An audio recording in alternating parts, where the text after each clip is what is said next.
Dizem que São Paulo não tem tempo, que aqui ninguém se olha nos olhos.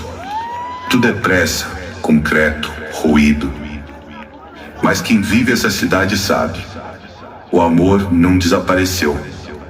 Ele só aprendeu a se esconder. Ele mora nas madrugadas, nos encontros improváveis, nos sonhos que sobrevivem ao caos. Porque existe gente que insiste, que dança, que sente, que fica. Essa cidade pulsa.